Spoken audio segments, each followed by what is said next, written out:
of SARS, the taxman of South Africa. Mr. Moyane, thank you for joining us. So a lot of tax changes announced today. Your reaction?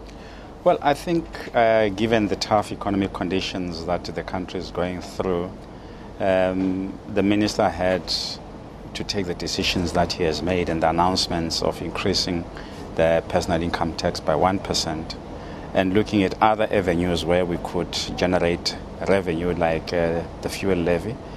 The economic conditions themselves were not helping given the tough times that we're going through.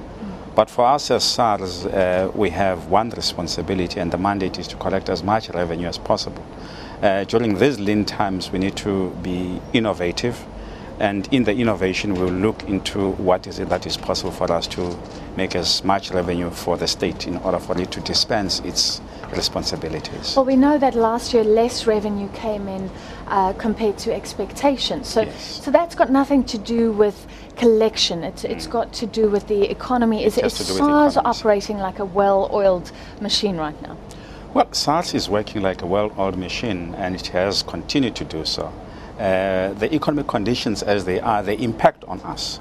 But what we need to do is to professionalize our activities, collect as much revenue as possible, interface with the taxpayers. But what is key now is to provide an educational transformation to the taxpayers, that it is cool to pay your taxes and to be patriotic, because those taxes go a long way in making changes in our societies. There is a concern that some people won't want to pay in future because of the bad press around wastage, things like that. So how do you encourage them? Well, bad press in its nature it sort of erodes the image of the institution, and we believe that we need to work on our brand image, which is of high value. That is why our key issue, when you look into the service offering, we educate, we provide services, and of course we enforce. But our key focus in the coming months and years in the transformation is to dedicate more time in the education, tax education and tax morality across personal income tax, companies, and of course the general public. We don't want to be more involved in the enforcement. Enforcement should be the last resort in the value chain of proposition. So SARS in its mandate has performed well, and one takes cue from the predecessors that have been there in creating such a strong brand, strong institution, with ethics at the base of everything that we do. We need more from you, Mr. Moyane, because like you say, SARS has this legendary history and this ethical standing in our society. The press, I mean, looking at the claims that SARS is being pulled apart by politics, that because of the spy saga, because of the resignations that have happened, a lot of settlements with a lot of dodgy people who are dodging tax will have to be redone. So there's a lot of concern out there that SARS is losing its shine. Well, I should say here that the taxpayers, all South Africans, should rally around SARS, because what we are doing currently is to provide that leadership to deal with internal issues that have, in one way or the other, given a negative image. Certainly, as leadership, we have taken a stand and said anything that is outside the ethics and ethos of the institution should be dealt with. Now, I would like to get into the grinding parts of what is happening there, the people, the resignations. But like any other institutions, we're going through a transformation. It's a journey. And the resignations are to be expected in any other organizations. But it must be premised on the facts of what we see. What we see now is playing the media is something that we would not like to engage. And we have loathed the idea of getting into the public space of discussing this matter.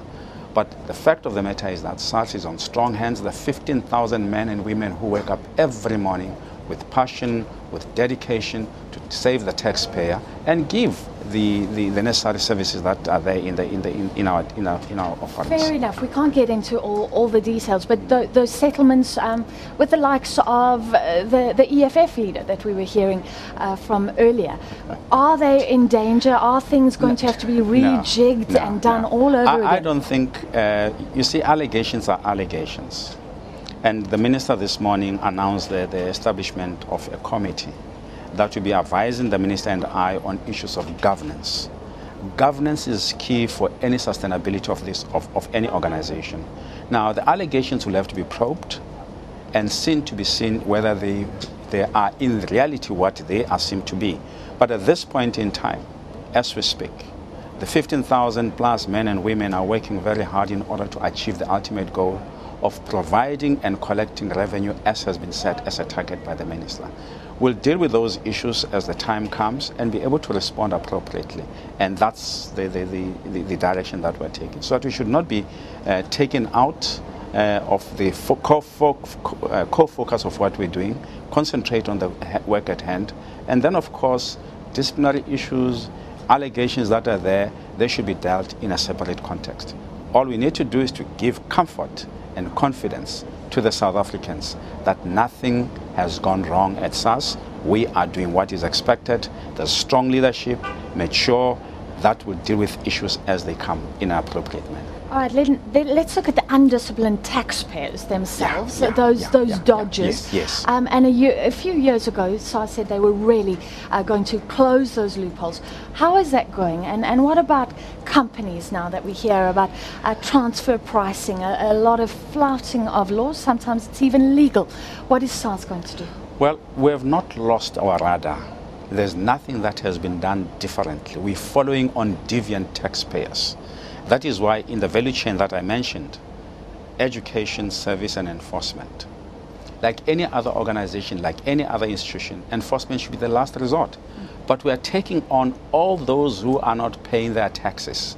And I'm saying here, if you're not paying your taxes, SARS will follow you and will collect money that is expected of us. We'll deal with illicit trade. Will you give them another chance to come clean? Well, we have what you call the VDP, voluntary declaration period, where people must declare if they have not been doing their affairs correctly. So the stick is used as the last resort. But certainly, we're not going to use the stick when it is convenient. But at this point in time, organizations and companies that are not paying tax, we are on them. On the issue of base erosion and profit shifting, we have a team that is dedicated, working on this matter, because it is not correct. It's unpatriotic for companies that are investing in South Africa, take the profits, put them somewhere, diminish South Africans of the benefits of the tax revenue that will be able to create conditions for them to have all these things at their disposal. So we have a team that deals with profit shifting and base erosion. So it's something that we have hooked on and something that we shall be dealing with. Now, on the issue of people who are not paying their taxes, this is the time to come clean. So at least you still have an opportunity to do the right thing. Thank you, Mr. Moyane. Tom Moyane, the SARS Commissioner, our tax man for South Africa. And let's go back to the steps, reaction to the Minister's budget speech. We're joined by Abra.